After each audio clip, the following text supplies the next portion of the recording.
اعوذ باللہ من الشیطان الرجیم بسم اللہ الرحمن الرحیم وبہ نستعین وہو خیر المعین وصلی اللہ علی سید الانبیاء والمرسلین وعلی آلہ الطاہرین اما بعد۔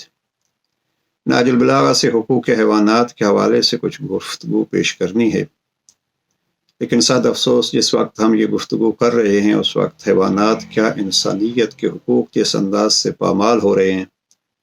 اور وہ جو اپنے آپ کو انسانی حقوق کے علمبردار اور پاسدار سمجھتے تھے، ان کے چہروں سے نقاب ہٹ رہے ہیں۔ وہ قومیں جو ہم نے دیکھا ایک بھیڑ کی خاطر موٹر وے کو بند کر کے اس کو بچانے کے لیے ہیلی کاپٹر اڑا کے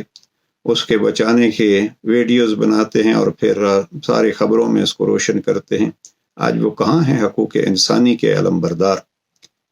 بہرحال اپنے مسلمان جوانوں سے بھی یہ گزارش ہے کہ اس وقت ہماری بھی آنکھیں ان حالات کو دیکھ کے کھل جانی چاہیے، اور جیسے جناب امیل علیہ السلام نے فرمایا کہیں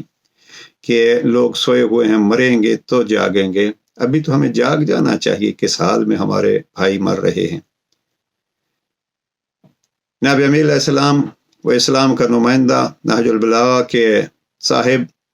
ان سے اگر انسانی حقوق دیکھنے ہیں، ابھی تفصیل میں جانے کا تو وقت نہیں ہے، لیکن اتنا عرض کروں گا، جائیے نہج البلاغہ کے دوسرے حصے کے وصیت 47 میں امام کو زہر آلود تلوار سے زخمی کیا گیا اور امام کو یقین ہو گیا کہ اب میری شہادت کا وقت ہے۔ اپنے دونوں بیٹوں کو وصیت فرما رہے ہیں، حسن حسین میں آپ کو وصیت کرتا ہوں، آپ کے ذریعے سے میں جس تک میری یہ تحریر پہنچے اس کو یہ پیغام دے رہا ہوں۔ کیا پیغام تھا؟ اس پیغام کے آخری جملے یہ ہیں، بیٹا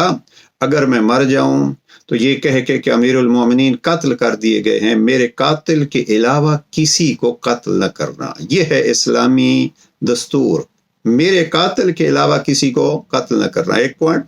دوسرا امام فرماتے ہیں، دیکھیے میرے قاتل نے مجھے ایک ہی ضرب سے قتل کیا ہے، میں مر جاؤں تو اس کو ایک ضرب سے زیادہ ضرب نہ لگانا۔ اور تیسرا پوائنٹ جناب امیل علیہ السلام فرماتے ہیں، جب آپ اس کو قتل کر دیں تو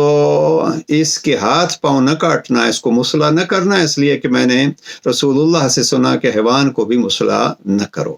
اب یہ ہے اسلام کے ایک نمائندے کا فرمان، اور پھر خود پیغمبر اکرم کے حقوق کے حیوانی کو بھی نقل کر دیا ہے یہاں کہ حیوان کے بھی ہاتھ پاؤں نہ کاٹنا۔ اب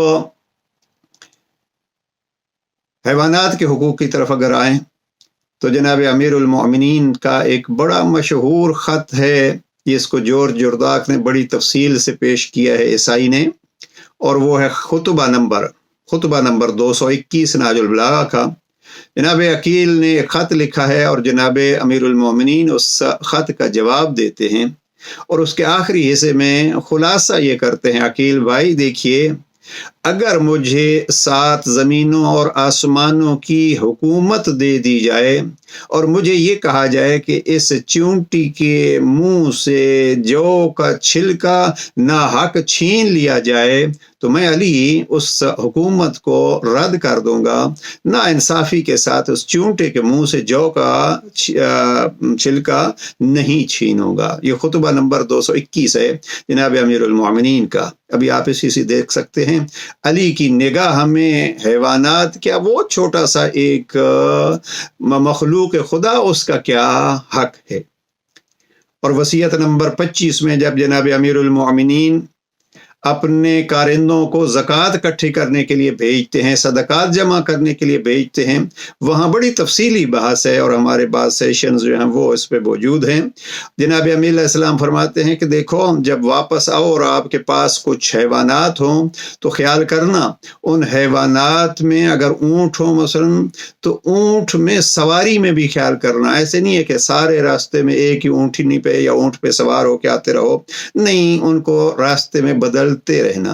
امام فرماتے ہیں اگر کسی اونٹنی کا چھوٹا بچہ ہے تو دودھ دوہنے میں اس کا خیال کرنا، کہیں ایسے نہیں ہے کہ آپ سارا دودھ دو لو اور اس کے بچے کو تکلیف ہو۔